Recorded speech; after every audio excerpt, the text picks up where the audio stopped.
After opening your SuperChrono kit, you should find a frequently asked question guide as well as the instruction manual which this video demonstration is based on.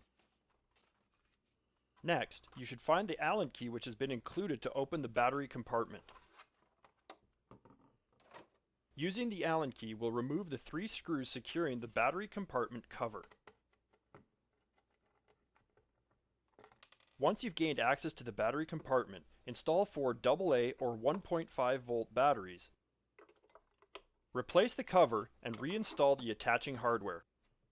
Allen keys are capable of producing high levels of torque, so be careful as you tighten down the cover so that you don't over-torque the screws and crack the lid.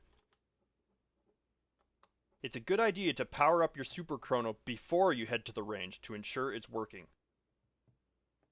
The SuperChrono is an acoustic shooting chronograph, which means it's listening for the shock wave of your bullet as it passes over top. Angular errors in our setup process will translate into velocity errors that the SuperChrono reads out. Gathering good data at the range requires attention to detail during our setup process. Thus, we must take special care in making sure our alignment is parallel to the flight path of the bullet. When you've arrived at your shooting location, set up a shooting bench or equivalent apparatus in the direction of your target. Now set up your rifle so that it's looking at your intended target. Ensure the bore is clear and confirm that the rifle is safe to work in front of. Next, aim the rifle at the intended target. This will help with alignment later in the process. Your SuperChrono is equipped with a standard tripod screw mount. Using this, we will attach the SuperChrono to a sturdy tripod. Next, place the SuperChrono and tripod out in front of your rifle. 10 feet or 3 meters is usually enough space to keep you out of the muzzle blast range. Turn around and face your rifle. As a course adjustment, we'll now place the tripod on the ground in the approximate location we intend to use. Adjust the SuperChrono to be level in the lateral direction.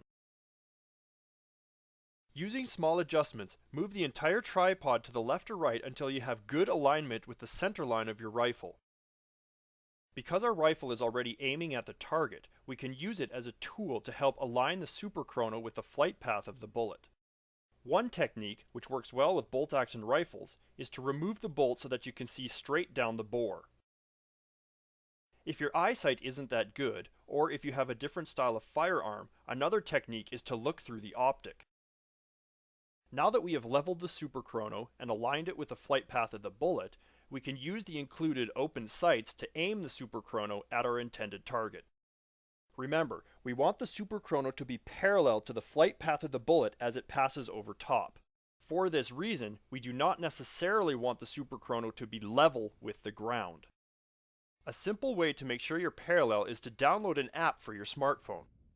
Take an incline reading off the stock of your rifle while it's aimed at the target, and apply that same angle to the SuperChrono. This technique works best when you're trying to gather muzzle velocity data near the rifle.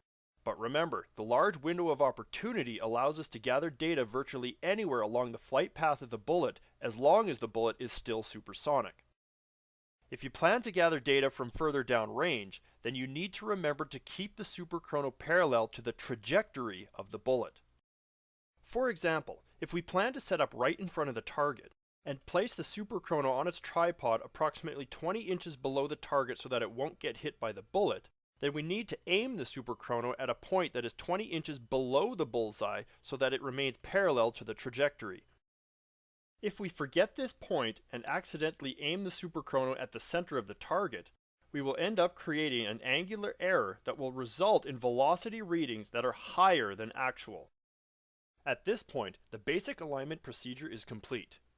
Do a quick double check to make sure your rifle is still aimed at the target and that the SuperChrono is aligned with the rifle.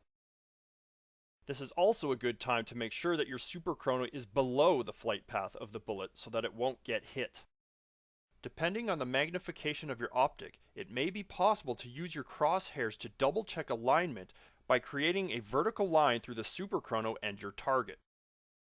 We're almost ready to send bullets down range, so let's turn on the SuperChrono. Check to make sure you're in meters per second or feet per second as desired, and reset the memory for the next string.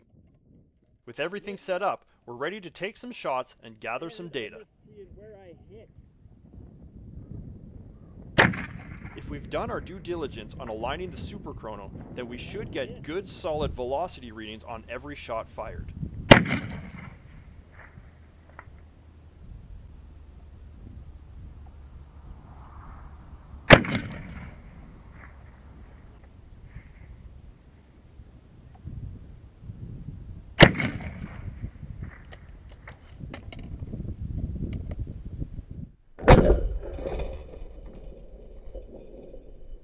Remember, your SuperChrono will only record accurate bullet velocities if you're meticulous in your setup and alignment procedure.